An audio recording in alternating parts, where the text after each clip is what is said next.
नमस्ते. मी doctor Sudhir Pawar. सहजासहजी weight loss या प्रकरणामध्ये आपण हे दुसरं लेक्चर आपलं आहे. तर वेट लॉस करण्याच्या अगोदर वेट गेन का होतो किंवा वजन का वाढतं ह्याची कारणं आपल्याला महत्त्वाची लक्षात घेणं गरजेचं आहे. वेट गेन होण्याचं मेन कारण जे आहे ते आपण भरभर खाणं किंवा सारखं सारखं खाणं. म्हणजे खूप लोकांना सवय असते की कंटिन्यू खात राहणं किंवा पोटातलं अन्न पचलेलं नाही तोपर्यंत खात राहणं.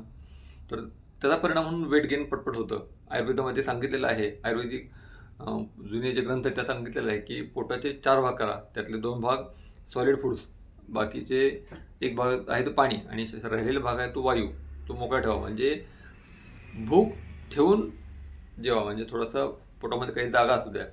तर आपण असं न करता काही वेळेला कसं होतं की खूप जेवण चांगलं लागतं म्हणून भरभर खाणं आणि पटपट खाणं आणि ओव्हर इटिंगचा परिणाम म्हणून पण वजन वाढतं. त्या पुढचा जो मुद्दा आहे तो आपल्या खाण्यामध्ये असलेले पिष्टमय पदार्थ म्हणजे कार्बोहायड्रेट्स, फास्ट फूड्स. फास्ट फूडमध्ये आता हल्ली बघतोय तरुणाई आपली ही फास्ट फूडच्या पूर्णपणे वेड्यामध्ये हे झाले गुंतलेली आहे. तर फास्ट फूड्स आपण शक्यतो टाळले पाहिजेत. फास्ट फूडमध्ये पिझ्झा, बर्गर वगैरे ज्या गोष्टी आहेत त्या अतिशय शरीरासाठी वाईट आहेत. तर त्यामुळं पण पटपट वजन वाढतं. त्यानंतर बेकरी प्रॉडक्ट्स, म्हणजे कुठलंही आपण सेलिब्रेशन असलं तर केकशिवाय आपलं सेलिब्रेशन होत नाही.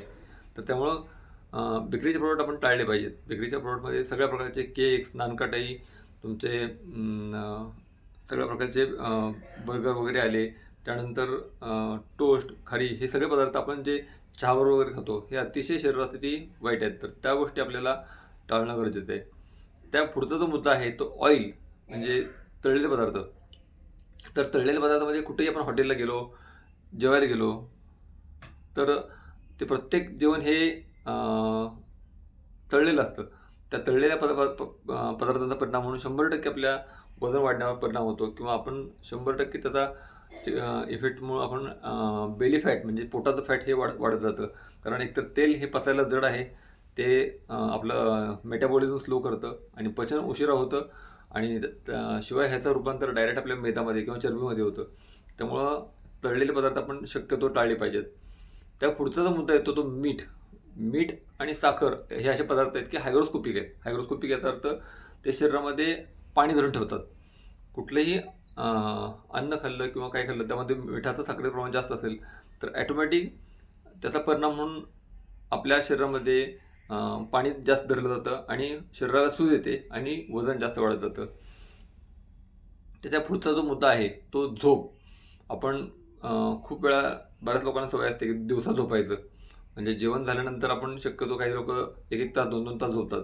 ते सगळ्यात वाईट आहे. जेवण झाल्यानंतर प्रत्येकानं 10 ते 15 मिनिटं चालणं गरजेचं आहे. शतपावली जे आपल्या जुन्या काळामध्ये आयुर्वेदामध्ये सांगितलेले आहे ती शतपावली खूप महत्त्वाची आहे.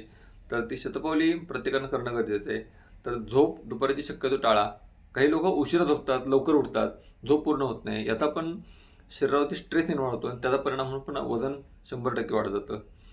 त्या पुढचा मुद्दा आहे तो काही आजार, थायरॉइड्स, हायपोथायरॉइडिझम. ह्यामध्ये आत्ता सगळ्यात महत्त्वाचं मेजर कारण आत्ता मार्केटमध्ये बघतो आपण, तर ते आहे ते हायपोथायरॉइडिझम. तर थायरॉइडचा त्रास बऱ्याच लोकांना असतो.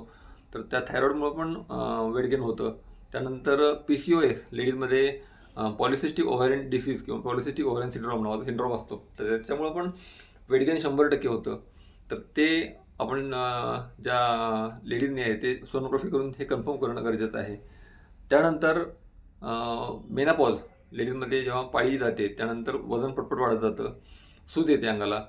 तर ते कारण ह्याचं वजन वाढण्याचं आहे. गर्भधारणा झाली तरी वेट पटपट वाढत जातं. त्यानंतर काही कुशिंग सिंड्रोमसारखे सिंड्रोम आहेत तर त्यामध्ये पण वेट वाढत जातं.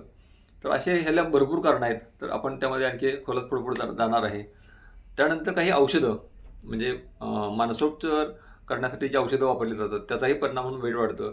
काही स्टेरॉइड्स, काही वेदनाशामक औषधं त्याचा परिणाम म्हणून पण वजन वाढत जातं. शिवाय डायबिटीस बरा करण्यासाठी जी औषधं वापरतात त्यांनीही वेट गेन होत जातं. तर असे ह्याला भरपूर औषधांची कारणं आहेत. ते पण आपण शोधलं पाहिजे की ह्या कुठल्या औषधामुळे होत नाही ना. कारण खूप वेळा असं होतं की मी काय खात नाही, पीत नाही तरीही माझं वजन वाढतंय. तर ह्याला काय कारण असावं? तर खूप वेळा हेच औषधं किंवा हे बाकीची कारणं असू शकतात.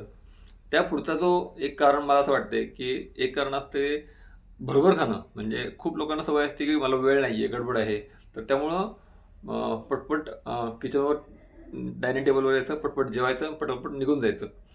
तर त्याचा परिणाम म्हणून काय होतं, की आपल्या आपण किती खातोय हे लक्षात येत नाही. आपल्या मेंदूमध्ये एक संवेदनाचं ठिकाण असतं. तर त्यामध्ये कसं असतं, की आपलं पोट भरलंय ह्याची संकल्पना संवेदना आली, की मेंदू म्हणतो, की आता बास. तेव्हा ढेकर येतो आपल्याला.